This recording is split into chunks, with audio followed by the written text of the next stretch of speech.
যোৱাকালি গধূলি ঘৰলৈ আহিছিলোঁ। আজি আমাৰ ঘৰত সত্যনাৰায়ণ পূজা আছে।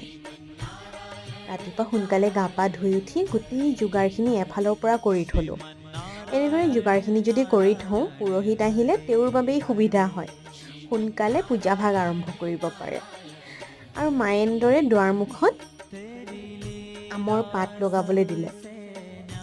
কিবা শুভ কৰ্ম থাকিলে মায়ে প্ৰায়ে এনেদৰে আমৰ পাত লগাবলৈ দিয়ে। আৰু তাৰপিছত মায়ে ভোগ বনালে। এই ভোগখিনি যে কি প্ৰিয়, এই ভোগখিনিৰ কাৰণেই চাগে সত্যনাৰায়ণ পূজাভাগ আমাৰ সকলোৰে প্ৰিয়, নহয়নে? কেতিয়া যে পূজা শেষ হ'ব আৰু প্ৰসাদ খাবলৈ পাম তেনেকুৱা লাগি থাকে। নাপায় বাৰু ক'ব চাগে। তাৰপিছত ধুনীয়াকৈ পূজাভাগ হৈ গ'ল। বহুত ভাল লাগিলে মনটো। আচলতে এইভাগ আমাৰ বছৰেকীয়া পূজা। এই পূজাভাগ প্ৰত্যেক বছৰতে মায়ে কৰে। আৰু তাৰপিছত এই বিশেষ ভোগৰ বাতিটো, উফ, মন